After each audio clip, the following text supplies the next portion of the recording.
سر مڈا دینا مصیبت کے وقت، جیسے ہندوؤں میں. وقال الحکم ابن موسیٰ حدثنا یحیی بن ابی حمزہ عن عبد الرحمن بن جابر ان القاسم بن مخیمرہ حدثه قال حدثني ابو بردہ ابن موسیٰ رضی اللہ عنہ قال وجع ابو موسیٰ وجعا فغشی علیہ ورأسه في حجر امرأة من اہلہ. ابو بردہ بن ابی موسیٰ نے کہا کہ ابو موسیٰ بیمار ہو گئے. ابو موسیٰ اشعری مراد ہیں. فغشی علیہ، ان کو غش آ گیا، بے ہوش ہو گئے. ورأسه، اور ان کا سر، فی حجر امرأة من اہلہ، ان کے گھر والوں میں سے کسی عورت کے گود میں تھا.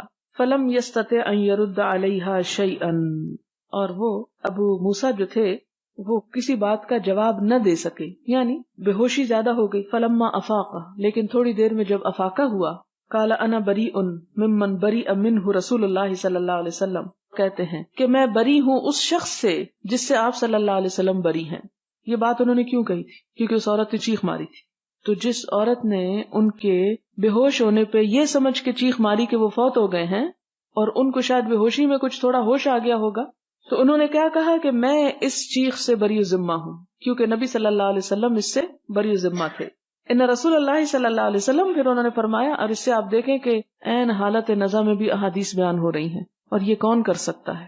ذرا دیکھیں، ہوش میں نہیں ہے، بے ہوش ہو رہے ہیں، ختم ہونے کے قریب ہیں، کہ تھوڑا افاقہ ہوتا ہے، پتہ چلتا ہے کہ کسی نے غلط کام کیا ہے، وہیں امر بالمعروف شروع کر دیتے ہیں اور کہتے ہیں، حدیث سناتے ہیں، ان رسول اللہ صلی اللہ علیہ وسلم بریء من السالقۃ والحالقۃ والشاقۃ، آپ بری ذمہ ہیں اس سے جو چلائے، چلانے والی سے. سالقہ، حالقہ جو سر مڈوا دے، یعنی وہ عورت جو اپنے سر کے بال یعنی ٹینڈ کروا دے.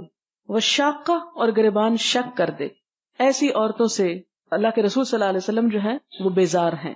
رونا جائز ہے، گریبان پھاڑنا جائز نہیں، سر پہ اور منہ پہ مٹی پھینکنا جائز نہیں، چیخ پکار کرنا جائز نہیں، اور دوسروں کو رلانا جائز نہیں، جس طرح ہمارے ہاں بین کر کے گلے لگ کے ہاں فلاں، تو دوسرے بھی رونے لگتے ہیں.